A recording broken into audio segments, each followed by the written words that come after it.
Bom, bom dia. Nós estamos aqui em Paraty durante a Flip. Estamos fazendo uma entrevista com o escritor americano Benjamin Moser, que é um dos convidados da 14ª edição da Flip. Daqui a pouco o Benjamin vai participar de uma mesa que vai tratar da especialidade dele, que é a escritora brasileira Clarice Lispector. E ontem ele participou de uma outra mesa com o historiador britânico Kenneth Maxwell, cujo tema foi Breviário do Brasil, o nome da mesa, que foi uma discussão um pouco sobre a identidade do Brasil e como estrangeiros veem o Brasil, né? Veem o país. O Benjamin é americano, mas ele fala super bem português, porque morou um tempo aqui no Brasil além de ter se apaixonado pela Clarice Lispector, ele tem uma pequena ligação com o Recife, né? Que foi tema de um ensaio que ele publicou chamado Cemitério da Esperança, que reverteu a renda do ensaio para o movimento do Ocupe Estelita, e discute um pouco a arquitetura brasileira, principalmente a arquitetura brasileira do século XX. E ele está lançando o livro Autoimperialismo, que reúne esse ensaio, Cemitério da Esperança, mais 2 ensaios, e é uma discussão sobre a arquitetura brasileira. E você ontem na mesa, Benjamin, você falou que a arquitetura brasileira moderna, de alguma forma, ela quer apagar a história brasileira, como se os brasileiros tivessem vergonha do seu passado. A monumentalidade da arquitetura brasileira um pouco tem o objetivo de apagar o passado, a história.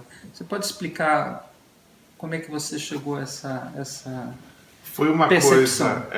Foi uma coisa que eu vinha vendo nas minhas viagens aqui, nas minhas estadias aqui, que o Brasil se dava muito mal com o passado arquitetônico. É um pouco difícil ver aqui em Paraty, que está tudo lindo e maravilhoso, mas em Recife, em Salvador, Rio, São Paulo, você viu que estava apagando progressivamente o próprio Brasil.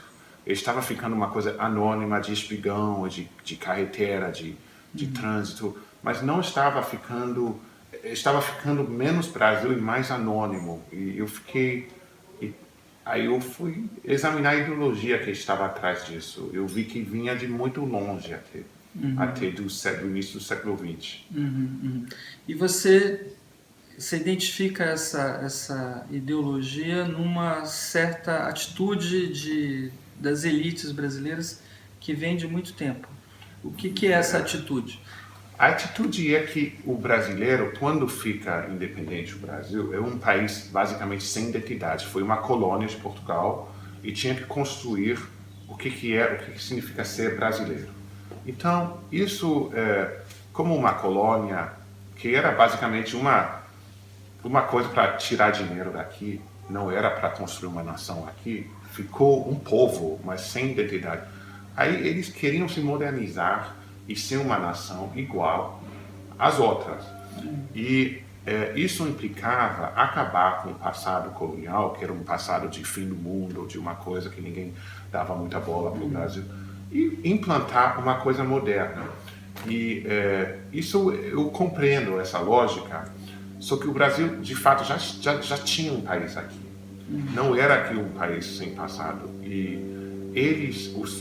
as elites políticas, a partir das reformas do Rio de Janeiro no início do século XX, apagavam a cidade do Rio e até os morros do Rio ficaram eliminados para fazer um boulevard parisiense, que é a Avenida Central, a Avenida Rio Branco do Rio. E depois foram cada vez mais com a ideia de ficar modernos.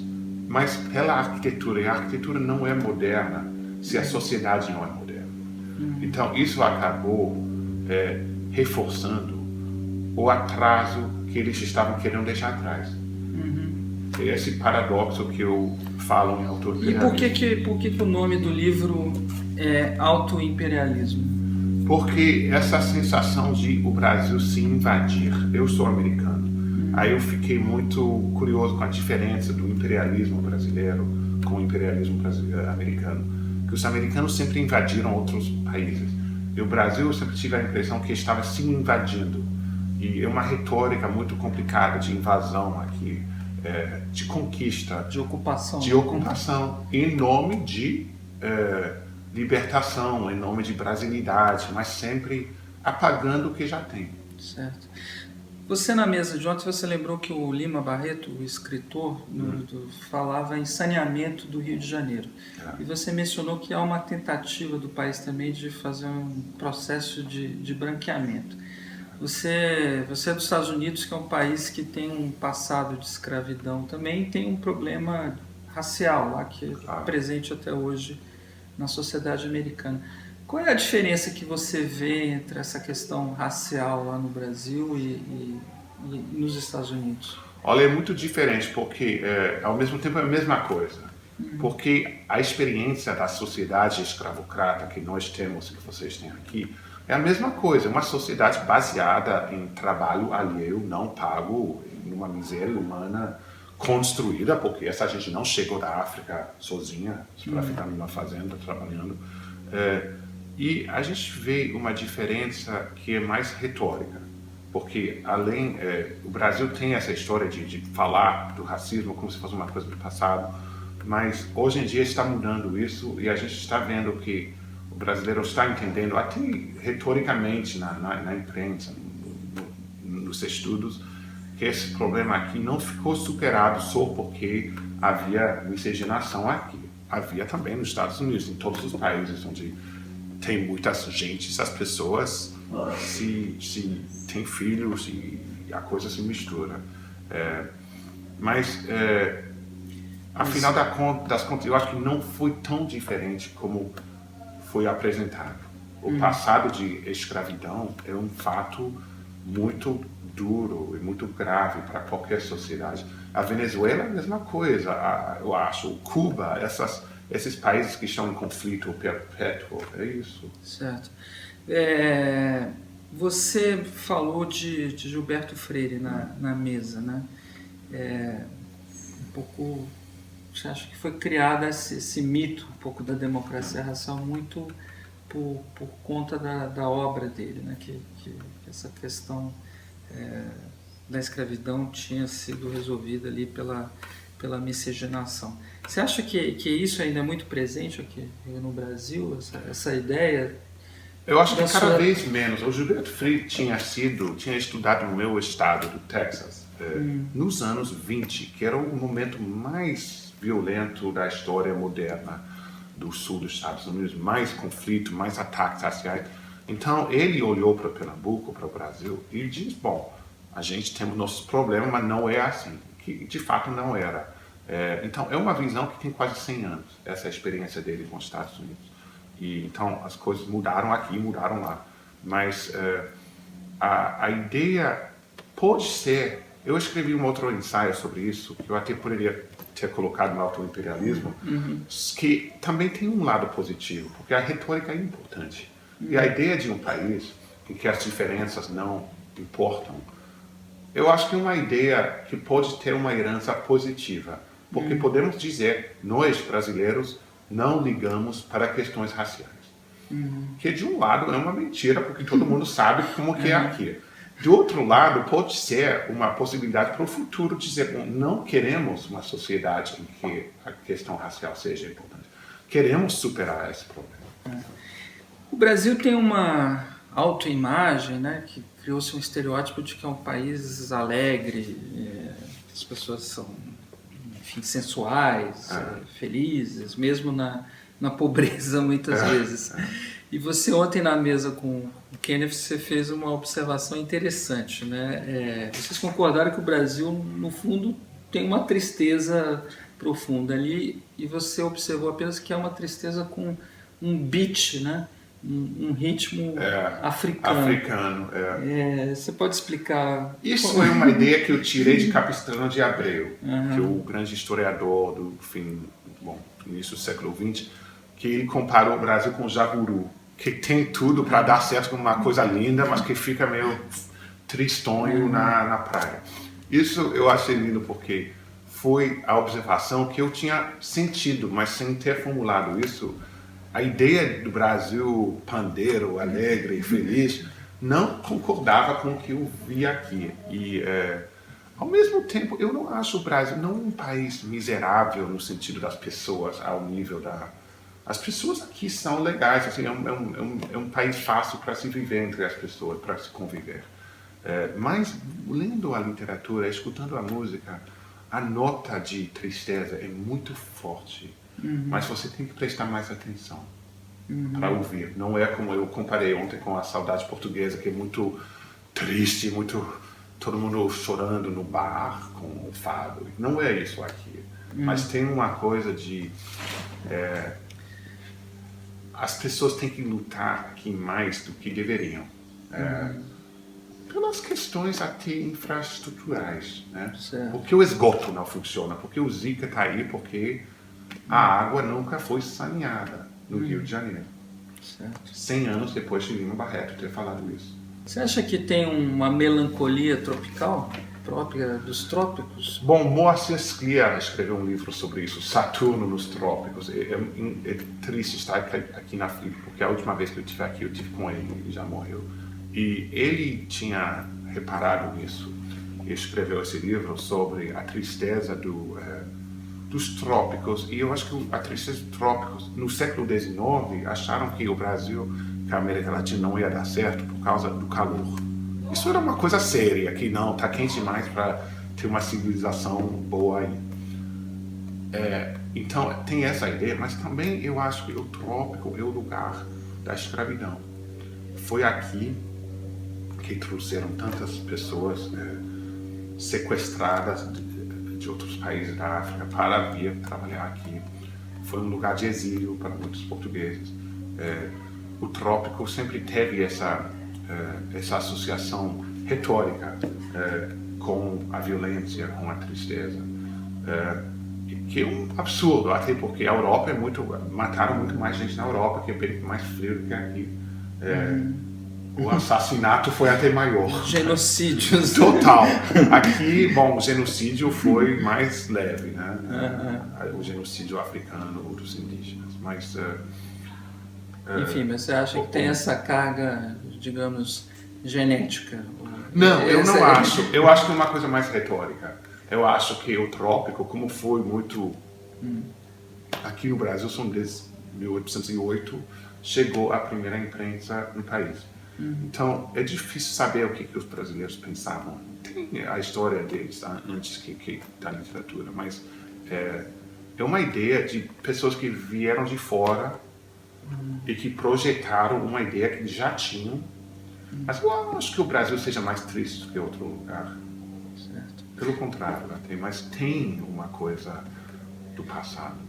E você ontem na mesa também você falou que, eu acho que está no seu texto também, que você se sente meio brasileiro, embora seja americano, e se sente meio brasileiro até por ter incorporado as decepções que são características do brasileiro. Você pode explicar o que é isso aí? Porque quando você fala com brasileiros no início, todo mundo, é o que o Machado de Assis falou, que tudo viste as cores do país. Você tem muito orgulho, muito exagero em falar do orgulho de ser brasileiro, mas quando você fica conhecendo esse país, você ouve muita decepção e muita raiva. Eu acho que é o momento que a gente está vivendo agora, a coisa política ficou assim, porque tem uma raiva, uma decepção de que por que não deu certo, por que eu estou ainda lutando nessa coisa. Essa decepção faz parte, porque as pessoas, eu também, e vocês todos, eu acho, querem amar o Brasil. O Brasil sempre fica se decepcionando. Se me decepciona, não importa, porque eu vou embora, apesar de me sentir totalmente feliz aqui em casa, mas quem tem que lidar com essa decepção permanente de ver um país que deveria ser o melhor país do mundo, é uma experiência muito brasileira, eu acho. Decepção. E você, na sua experiência de Brasil, que é de uma geração, você já viveu isso em diferentes estágios, né? Desde o fim da ditadura, né? Eu cheguei aqui quando nem telefone tinha na cidade do Rio de Janeiro, sabe? Era uma coisa que você declarava no seu imposto de renda. Imposto de renda, se você tinha telefone. Eu me lembro de ter ficado assim, esperando a linha. Eu estava em Ipanema, que era a zona mais rica do país, quase.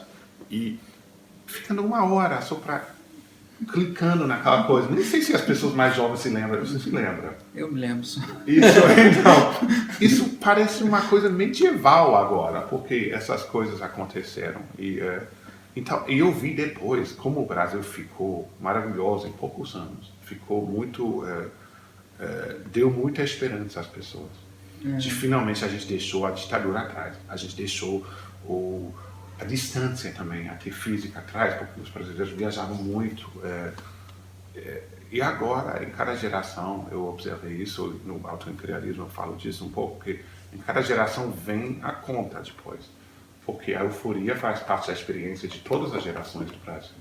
Sim. E a ressaca também, infelizmente. E agora estamos num período de ressaca, né? Da volta do Jaburu, né? Como você... Então, ele ficou com a perna cruzada Mas, bom, conhecendo a história aqui, vai voltar uma nova esperança. Mas naquele momento, eu acho que o desafio vai ser de institucionalizar esse desenvolvimento para que não seja uma coisa de 10 anos, mas que fique para que o país tenha o sossego e o tempo que necessita para se desenvolver de uma maneira positiva e não só com dinheiro. Eu acho que nos últimos anos foi isso. O Brasil perdeu a oportunidade de se desenvolver moralmente, socialmente. Isso era só botar espigão e tudo que era canto e consumo. Era por isso que eu sou muito agnóstico com a crise agora, porque eu acho que tanto o PT quanto os partidos de direita estavam completamente de acordo com isso. Que o ideal do brasileiro era consumir. Não era uma coisa mais além disso. E isso, consumir, está tudo bem, enquanto durar o dinheiro. Mas aí vai o dinheiro, que sempre nas economias, sempre em todos os países vai e vem, sem ter dado uma nova ideia de como que poderia ser o Brasil com ou sem dinheiro. E o mundo está acabando. Eu acho que a gente está vendo isso em todos os países que estão em crise, porque o modelo neoliberal, capitalista, em nenhum país funciona mesmo. Sempre e quando as pessoas ficam decepcionadas, tem a possibilidade de revolução, de violência, de botar tudo para quebrar. Então isso é o perigo. Eu acho que é a oportunidade também para o pensador brasileiro, para o intelectual brasileiro, pensar como que poderíamos nós desenvolver sem comprar um apartamento com 8 vagas num prédio em São Paulo, sabe? Tem outras possibilidades. Bom,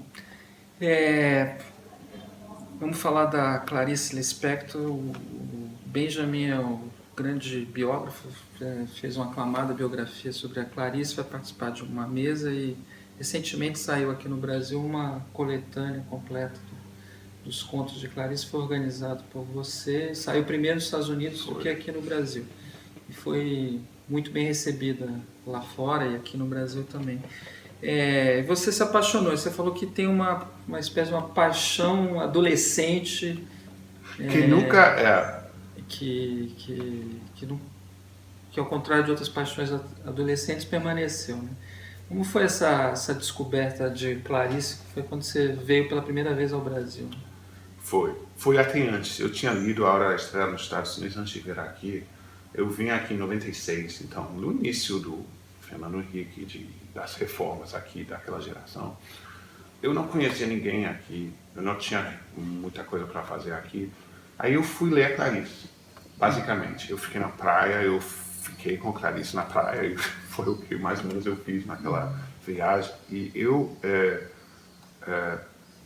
ela grudou em mim, e parece que eu grudei nela também. Eu não sei se porque já são 12 anos de trabalho, a biografia.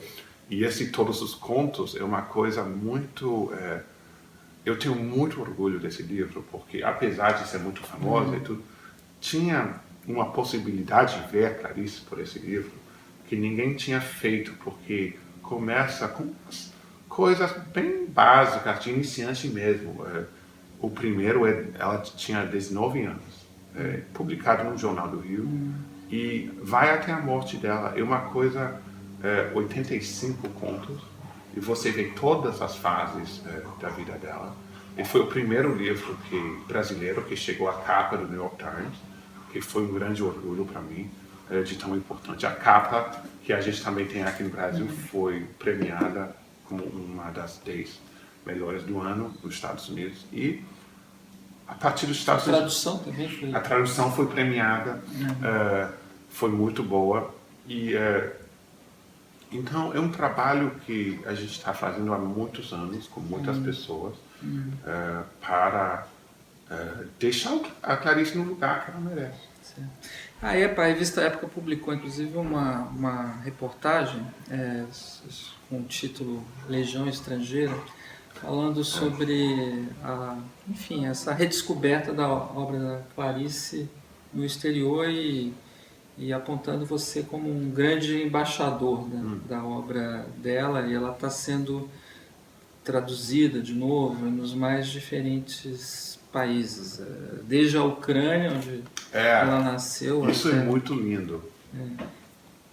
Como é que você percebe essa recepção da Clarice lá fora? Olha, é um motivo de maior orgulho para mim, porque quando eu comecei com isso, ela era totalmente desconhecida. Havia umas pessoas nos meios acadêmicos latino-americanos que conheciam, mas isso é muito restrito. Não era um nome que as pessoas conheciam. As traduções que existiam eram muito...